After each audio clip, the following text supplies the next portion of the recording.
Bonjour à chacun, bonjour à tous et bienvenue à la revue de presse. La CEDEAO a toujours été contre les coups d'État en Afrique. C'est la substance de la position défendue par le secrétaire général adjoint, porte-parole du gouvernement, Wilfried Léandre Rumbeji, dans une émission sur les services publics pour éclairer les Béninois sur la position de la CEDEAO et du Bénin dans le rétablissement de l'ordre constitutionnel au Niger, rapporte Bénin Intelligent. Une affaire qui fait couler beaucoup d'encre et de salive et qui en a encore fait couler cette semaine.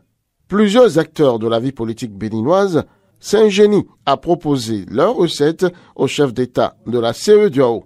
C'est le cas, par exemple, de Emmanuel Golou, qui, de l'avis du journal Le Potentiel, a une thérapie pour mettre fin à la pagaille. Ah, c'est d'une pagaille qu'il s'agit, monsieur l'ex-président de l'une des ailes du défunt PSD.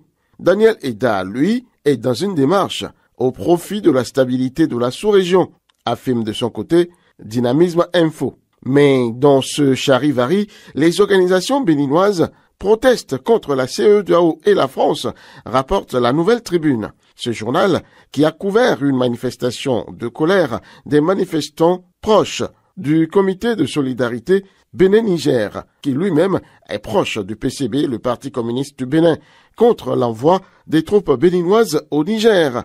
Mais dans cette affaire, une guerre est faite au président Patrice Talon par une certaine opinion qui pense qu'avant quelques actes officiels engageant le Bénin dans cette crise nigérienne, le président de la République devrait solliciter et obtenir le quitus du Parlement béninois.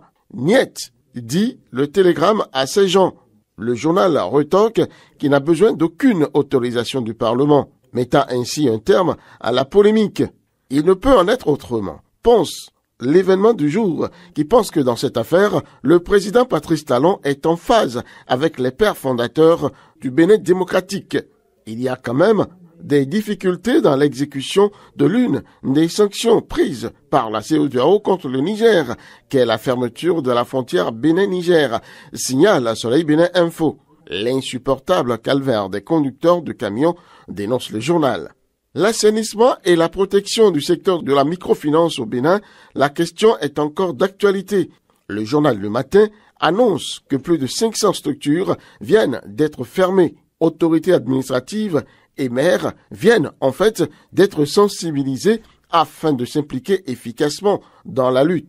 Finissons cette revue par la fin du Festival international Zogouin qui s'est tenu la semaine écoulée à Okeo. Matin Libre, qui revient sur l'information, conclut qu'à l'occasion, le patrimoine immatériel du Bénin a été révélé au monde entier.